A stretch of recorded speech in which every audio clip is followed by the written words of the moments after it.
leaks, cloud data, extortion is the tip of the spear. And you just might be next.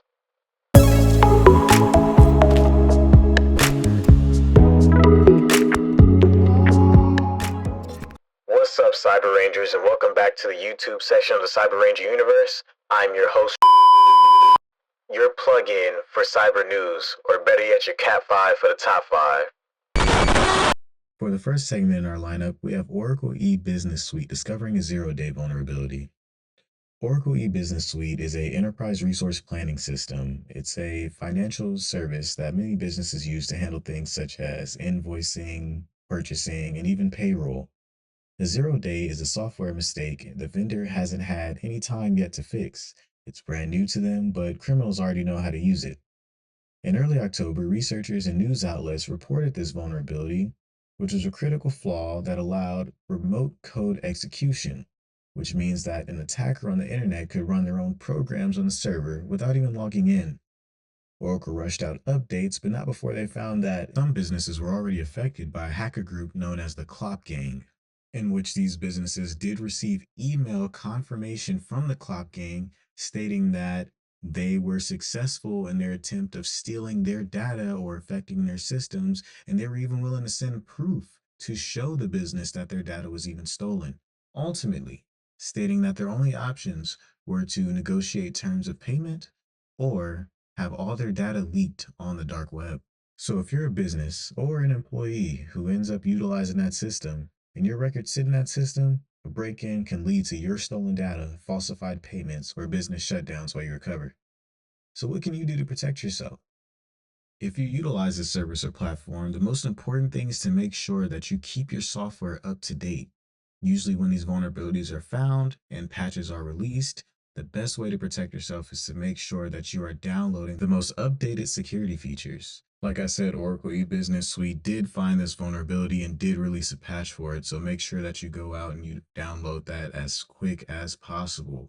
The second thing that you want to do is you want to check for these indicators of compromise. So if you have any unusual activity from accounts, whether it be administrator or regular user logins, you want to make sure that those are legitimate logins and check that activity and check that data and make sure that it's concise with what usually happens on the network. Thirdly, segment your network. Usually IT infrastructures tend to put everything together and make everything interconnected. This is not good because if one system is affected, the entire network is affected. So you want to make sure that you segment or separate those systems so that somebody that's in the IT department can't access something that's in the finance department or in the human resources department, and vice versa. So for the next segment in our lineup, we have SonicWall, who had their cloud data breached. SonicWall offers firewalls and a cloud backup feature that stores firewall settings. Firewall is like a building's security desk for your network. They manage the security of what goes in and out of your network. It's good to have these kinds of settings backed up so that way you can have a quick recovery from things like software updates or power outages that may cause a system reset. Now, even though SonicWall did have their cloud data access, they were prepared for it because their cloud data was encrypted. So it's highly unlikely that the attackers would be able to gain anything intelligible from it and target anybody's specific network. So kudos to them for taking the proper security measures and even going a step further and still notifying people that the cloud data was even accessed in the first place. And thus far, I don't see any reports of any consumers being affected by this breach. But just so that way you could take that extra step, just make sure that for your firewall logins, they do have multi-factor authentication enabled. So for the third segment in our episode, we have GoAnywhere MFT being hit with a ransomware attack. So an MFT stands for a managed file transfer. It's a secure mailroom that moves big or sensitive files between two different partners. And GoAnywhere is a brand of that type of tool. In this case, GoAnywhere found a bug was being exploited that let attackers forge a license and trick the software into running their code. So before any software code runs, It verifies that the code is legitimate from the company by looking at a license that's attached to the code. Reports show that this forged license was tied to ransomware groups using it to steal data and then lock systems.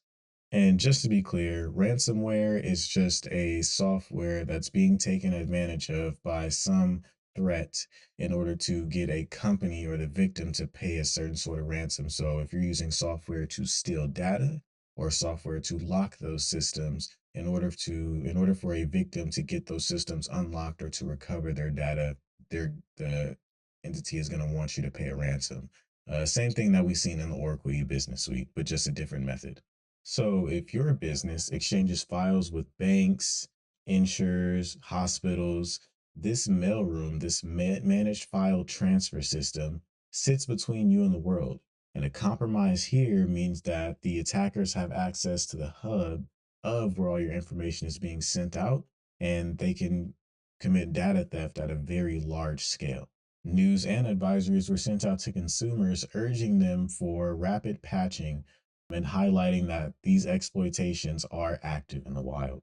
Now, some things that you can do to protect yourself, like we already said, you want to go ahead and go out and download that patch that was released. That is the most important thing that you can do, as well as make sure that that data is encrypted. If the attackers can get access to it, they can't read it and they can't see what they're actually getting access to. You want to make sure that your network is segmented. So isolate the mailroom. Place the managed file transfer system in a dedicated network zone. Make sure that there's minimal access to it, and require multi-factor authentication for anybody that's trying to access that system. Make sure that you have that end-to-end encryption as well, utilizing things such as a VPN. So those type of tools will help you in case anything were to happen to your network or your business being affected by this exploit. So from Oracle e-business suite encountering this 0-day to SonicWall having cloud backups being accessed, and even to GoAnywhere MFT being a victim of ransomware, where does all of this data go? Most of the time, the person who stole your data or launched the attack is not going to be the same person that's going to use that data against your company. Instead, they post it on a dark web marketplace, otherwise known as leak sites.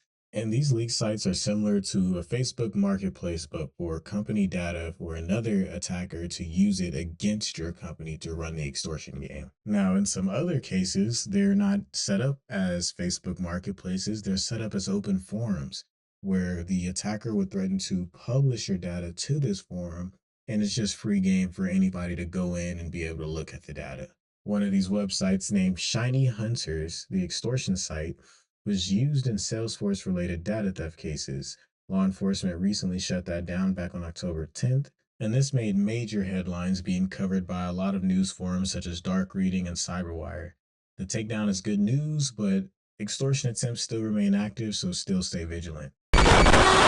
So for the final segment in this episode, we have WordPress finding a plugin vulnerability that enables account takeover. Now, WordPress is an application that runs a huge chunk of the internet. Most websites are built off of this application, and it offers themes and plugins that add features like booking appointments or even interconnecting social media applications.